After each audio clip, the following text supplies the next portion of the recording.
team tonight? Obviously very proud. I mean, we had a very complete and a big performance collectively, and you need that in terms of organization, in terms of what we had to do to dominate the game and to create Madrid problems. And then this night is about all the two factors. One is the atmosphere that we created 15 minutes before kickoff already, something I haven't seen before. So playing with that energy, with that commitment with your crowd makes a huge difference. And then magic moments, individual moments that decide football matches. And the first two goals of Declan is just, I think it sums up the night. Okay, we'll do a few questions in English and then we'll go to Spanish questions. John Cost from the Mirror in English.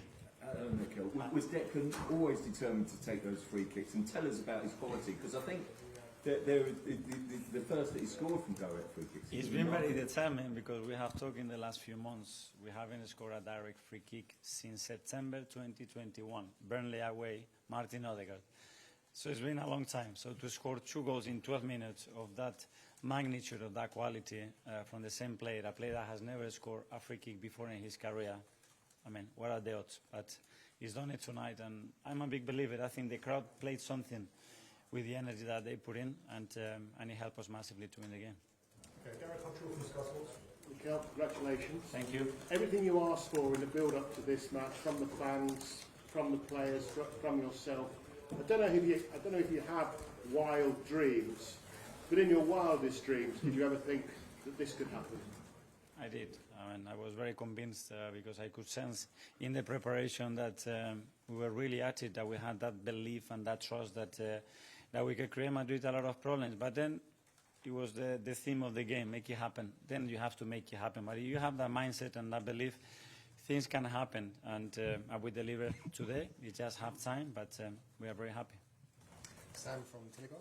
Hi, Mikel. Hi. Are Bukayo and Dec both okay? What were the issues? Yeah, I think Dec had an issue with the foot. I don't know if it was a tackle or what was it. And Bukayo, after he got tackled on the foul, I think he had a knock, and he had to go out. Serious? He doesn't look serious now. Alex from the BBC.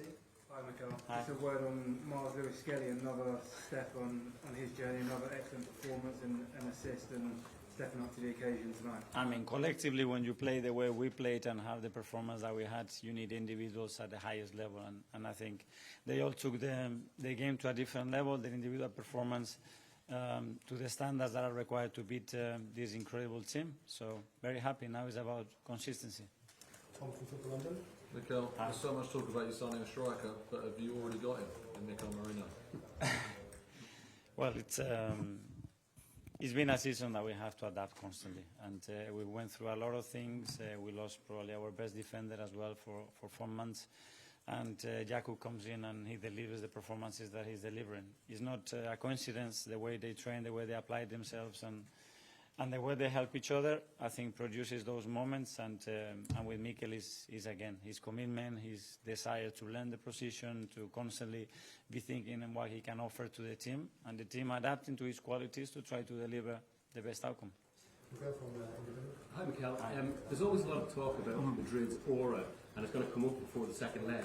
I mean, did you work on that kind of with the psychology of the team beforehand, like breaking them down, or just looking at them as a mortal team? Yeah, but especially that it was about us. That my feeling was that the team was super convinced, and we had the trust that we could do it because we've done it for now big periods against the best opposition that you can face in football for 2 years. And if you can do that, you can do it on the day, and especially with our crowd at that level, I think elevates the level of the team. And we have managed to beat them. Was it important to get this big win in Europe as well? Because obviously Bayern was the first last year against one of these major clubs. Was this kind of a threshold? Yeah, I mean, you have to continue to make steps, and tonight we have one in the right direction for sure. And now it's half time, and now we have to go to the Bernabeu. We're going to have to elevate the level again to be the team that we want to be there, and to prepare the game to win it. Amy Appleton. Hi, Mikel. Is it possible to put some perspective on this kind of night, in the sense that people are talking about it being maybe the best performance at the Emirates in the history of this stadium? And when you think about when you came into a team that wasn't always in Europe, had to spend some time in the Europa League, get back into Champions League step by step, can you feel that perspective of what a result of this significance does to how people feel about, how you feel about your team and what they can do? Yeah. I do, because I know how much work and how many decisions a lot of people has made in this football club to live the night that we had tonight. I told them thank you so much for making us enjoy the journey to come here, and thank you for me feeling so convinced that tonight we're going to do it and we're going to make it happen. And it was a genuine feeling, because I think we are prepared to do that, and now we have to go to the Bernabeu and do it, and that will be another step. After drawing against Everton, how did you get the players up for this and against their psyche? Of course, when you look at their own lineup, the stars from top to bottom. How did you get them so ready for it? Well, a completely different game, two different worlds of football and demands from the opposition, and you could sense, I mean, they've been waiting for this game, you know. The moment that we got the draw, there isn't a team, club that is going to motivate you though for the right reasons, because they changed the history of the competition, and they are the best team by far in the competition, and our challenge opportunity was to face them and try to beat them. It's obviously just the first leg, but do you feel that you've accomplished something here by pointing through past Real Madrid? We're going to enjoy the win, because we feel it deserves to do that, but we know it's just half time, and we're going to have to be even better in Madrid to go through. Okay, last two in English. Firstly, James from CBS. Mikel, you said the word half-time a lot already, and I'm sure you'll be saying it a lot over the next 8 days. Does it in any way help that it's Real Madrid and it's at the Bernabeu, and the players know what happens there? Is that going to help them keep focused and make sure they don't think the tie's won? Yeah, well, they were talking about it immediately. You know, great, enjoy it, and now let's prepare Saturday very well, and then we'll have the time to prepare the next challenge in Madrid. But they are all very excited. Okay, Phil Pierre.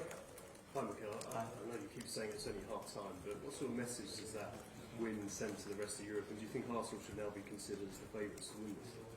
No, because we have a tie that we are just, again, in the middle of it, at half-time, however you want to call it, and there is still so much to do yet.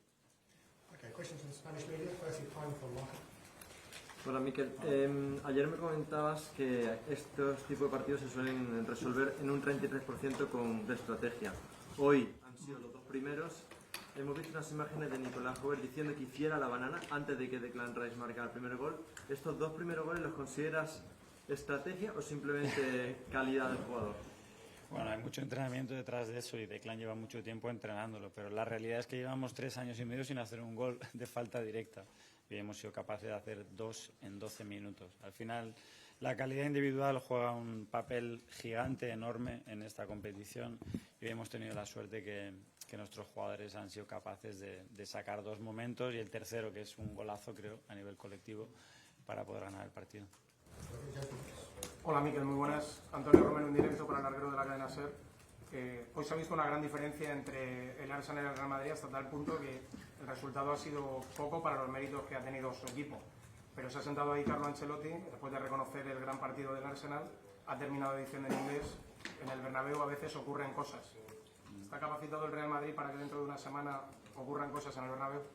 Bueno, eso es parte de la historia, creo que lo han demostrado y por eso creo que nosotros tenemos muy claro el partido que hemos hecho y los motivos por los cuales lo hemos ganado, y hablaremos de lo que tenemos que hacer en el Bernabéu en Madrid para ir a ganar el partido y que pasen muchas de las cosas que han pasado hoy, y para eso hay que ir allá y hay que demostrarlo.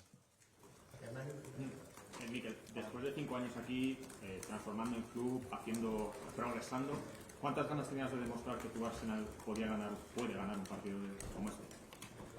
Bueno, creo que hemos ganado muchos partidos, pero es que cuando llevas 20 años sin enfrentarte a este rival, cuando llevas tantos años sin hacer un camino de verdad en esta competición, pues hay que crear tu historia. Y las historias se crean con noches como esta, se crean con un público que está entregado antes del partido y que eleva el nivel colectivo e individual de nuestros jugadores, y se acordarán durante mucho tiempo, y es un paso, pero obviamente nos quedan muchísimos por dar. Hola Mikel, de ABC. Tú has trabajado un par de años, 3, con Guardiola, y seguramente si alguien sabe lo que es vivir un partido en el Bernabéu de Champions en estos últimos años es Guardiola, y con su City, sufrir esa remontada, sufrir esa mística. Bueno, no sé si en estos días se te va a ocurrir levantar el teléfono y pedirle consejo a él de qué hacer o qué no hacer en según qué situaciones que puedan ocurrir en el Bernabéu. He aprendido muchísimo de él, de situaciones profesionales, personales, y en los últimos días habíamos hablado porque tenía ganas de hablar con él, y creo que él también conmigo, porque se alegra enormemente de las cosas buenas que nos pasen y nada, aprender de los mejores y los que han tenido experiencias. Creo que es una cosa de gente inteligente y yo he tenido mucha suerte de tener gente muy buena al lado que me ha ayudado mucho. Mikel, buenas noches, felicidades. De todas las cosas que han ocurrido esta noche, ¿de qué te sientes más orgulloso? Creo que de la conexión y de la energía que hemos generado entre el público y el equipo. Y lo he dicho muchas veces, para noches grandes, momentos grandes, competiciones grandes, este estadio tiene que transformarse en algo mucho mayor de lo que hemos hecho hasta ahora, y luego tiene que nacer el rendimiento individual, tiene que pasar momentos mágicos y hay jugadores que tienen que elevar eso. Y hoy hemos tenido dos cosas que creo que en el futuro nos van a ayudar. Okay, well, thanks very much.